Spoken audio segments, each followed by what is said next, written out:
So then, what is the distinct position of the worker in this, if we flow out of that? In The terms distinct position of the worker is this: the most powerful agency, the most powerful group of people inside a capitalist economy, a capitalist system, is capitalist. By and large, whatever they say goes.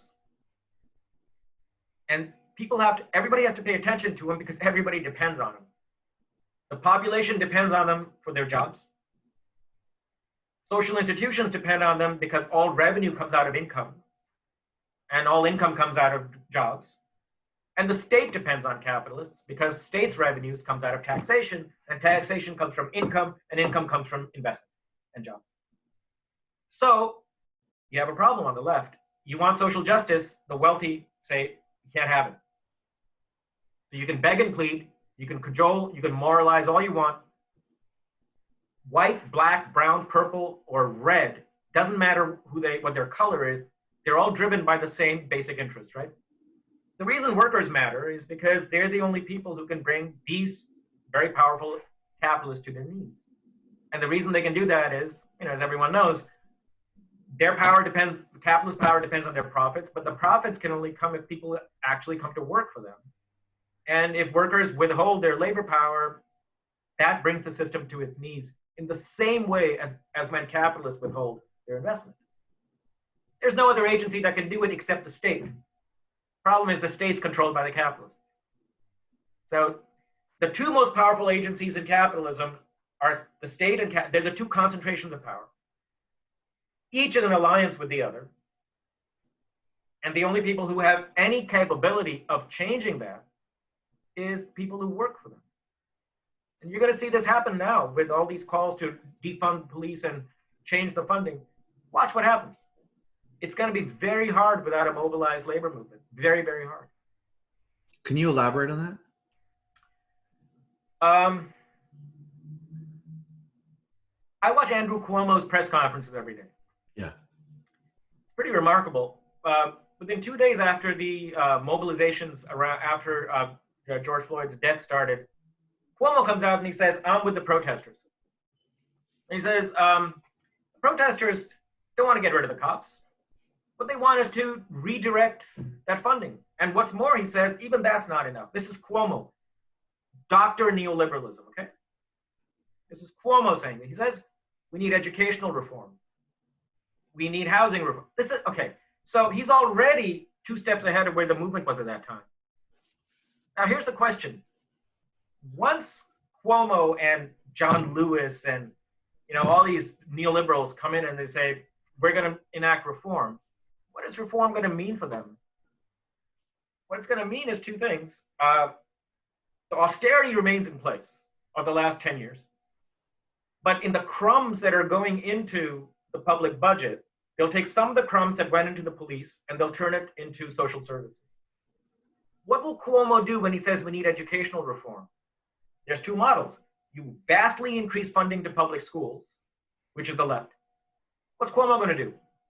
Here's some charter schools for you. Right. Reform means, why charter schools? Because that's what the balance of class power is going to allow you to do. You can say as a movement demand, which this movement is saying, and it should say, and it's a fantastic achievement. Stop pouring money into cops and repression. Put money into social services, healthcare, etc. Who's going to do it? Why will they do it? That does not depend on demands stated along the lines they are now. That's going to depend. What you're calling on is a reallocation of budgetary priorities. A reallocation of budgetary priorities means changing the power balance amongst those groups who control the budget. Well, who sets the budget in a state like the American state? It's not white people. It's rich people. And their servants are white, black, and brown. And watch what the most reliable servant of austerity with these cosmetic measures is going to be? It's going to be the Congressional Black Caucus.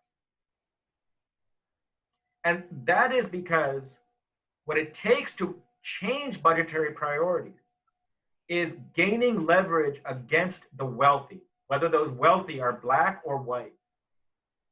And we're going to watch this unfold over the next 6 or 8 months. There's going to be a lot of disappointment. I mean, I'm not criticizing the demands. They're the demands the left ought to be making, but it's a very weak left right now. And it's also ideologically and strategically very weak. And it's got, there's a decent chance that there's an end run that's made around these demands. So just as an example, we'll talk about this actually later on the show, but I want to mention this for you. One of the things that I found most exciting, and granted, this is very small, but these Longshore workers are starting to basically say that they're going to do walkouts in support of these demands. That's an inkling of the direction you're talking about strategically. Absolutely. Okay. It's going to mean both a move from the organized labor movement to support this. And I think sections of it are. I think most of the labor movement is very conservative, and it's going to be very nervous about getting behind these demands. But more than that, Michael, the organized labor movement right now is smaller than it was when unions were illegal in this country. So it really means it's going to require a deepening of what we've seen over the past 5 years in its revitalization, bringing more of the labor force into the union movement. And that's automatically going to mean huge demands on the racial justice front, because our labor force in this country is now almost majoritarian Black and brown. So if that were to happen, it'll be a very big leap forward. The way forward is for all the cultural changes, and by cultural, I'm talking about the very broad way of how we understand politics today compared to 10 years ago. These cultural changes brought about by the Bernie Sanders moment. Sanders pointing out that fundamentally, we're going to have to take on the wealthy, regardless of their color. That it's going to come from organizing the poor and making that churning has to continue. And this moment we're in right now is, I was curious to see where it would go. It is actually now coalescing with all the gains that were made under the Sanders moment. And if it continues in this direction and people say that we want budgetary reallocation, and they see that those reallocations, Nancy Pelosi's giving lip service to it, and people are going to come out wearing their dashikis and all that. What it's going to mean is they will watch this political class derail it, subsume it, subordinate it, and that political class is going to be of all colors. And right. It'll be a learning moment that says, look, what really sets the agenda when you get down to it is who's got money and who doesn't. We'll have him on the show soon, with a journalist, William Shockey, in South Africa. And we're going to talk, about the policing situation in South Africa. And you're talking about, one of the most important liberation movements in human history, this incredible, extraordinary accomplishment. And the ANC has absolutely not structurally changed policing in South Africa. You can't get away. Yeah. The derailing of the South African liberation movement happened at lightning speed. Yeah.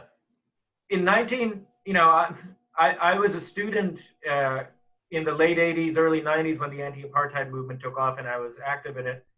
Everybody was looking to South Africa for two reasons. One was that it was the most militant, working class-based liberation movement the world had ever seen. And so we were thinking, well, this will be the moment of decolonization, not just in Africa, but globally. That's fundamentally different from all the others. And because it's 1994, it would have been a huge boost to the global left, including the European left, which was very demoralized. By 1996, it was over. And who led the charge? It was Black ANC members and Communist Party members. They went over to capital either by themselves becoming capitalists or by becoming their aiders and abettors. We got whipsaw. It was so fast. So you consider that situation, in that moment, that party caved. With that working class and with COSATU and the most well-organized labor force a third world country had ever seen. That gives you a sense of what we're up against in this country. So we have to be geared for the long haul. It's going to be a very long process, and there's going to be a lot of setbacks. I want to ask, I guess I'll get back to the weakness of the left in a second, but first is the sort of practical question about labor. So, I mean, anybody who watches this show and the way you just outlined it, I think it's just, it's not in the way you explained it as like a question of engineering disputable that a mass worker base is absolutely the most effective way and probably the only systemic way of confronting or countervailing capital, whatever way you want to put it. And then there is the very practical reality that you just said, that labor is decimated. There is a conservatism in what remains. I asked President Lula, I always mention this because, I asked him, I said, what would you do today if you were organizing and you had to deal with people who drove, for Uber? You don't have central meeting places. There's no context for building relationships. And I mean, he gave an extraordinary answer and he said he's terrified basically by Uber, but we're talking about, an icon of labor organizing in the presidency. And, he didn't have a clear answer yet, as none of us do.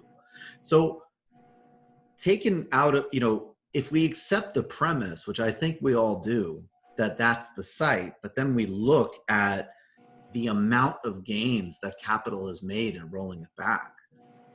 Do we have a sense of the sort of answer to that in terms of how to revitalize it?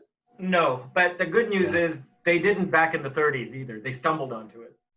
When you're flat on your back and the heel of the power centers is on your neck, of course you say, I don't know, how am I going to get out of this? You haven't figured it out. That's why you're flat on your back. I would say this. We shouldn't exaggerate the extent to which the labor force today is embodied in Uber. It's true. Mm-hmm. There's a lot of work of this kind, but there's always been work of that kind in capitalism. And I'm not just talking about precariousness. Precariousness is built into capital. What I mean is these particular jobs where, as you said, there's no central meeting place, et cetera, et cetera. That's always been there. It's also the case that you're getting gigantic collections of labor again, but in different kinds of settings, like Amazon warehouses, transportation, in new sets of these supply chains that are opening up. They're smaller than they used to be, but they're also very vulnerable precisely because of the just-in-time delivery system, no inventories, the importance of timing and logistics. So first of all, there are collections of labor that are still organizable in the old way. They're just not in factories. They might be in warehouses today. Secondly, the power of labor may not have to depend on getting 60% of the labor force organized. You just have to get the strategically located sections of labor organized. And those are two, green shoots, like two little rays of light for us to hang on to. But it's important to understand that there's never been a time when the labor movement had a blueprint which it then acted on to get labor organized. It made it up as it went along by seeing what was working and what was not. When the German Social Democratic Party was formed and was organized, it had nothing to build on. It made it up as it went along. I believe that could happen today. What it requires, though, is a left that sees that its lifeblood is poor people, not downwardly mobile professionals and university students. And that's not on the agenda right now. You just watched a Michael Brooks show video. Subscribe to get them all. Why wouldn't you? Don't be foolish. Click subscribe below and become a patron as well. Patreon.com/TMBS. Thanks, everybody.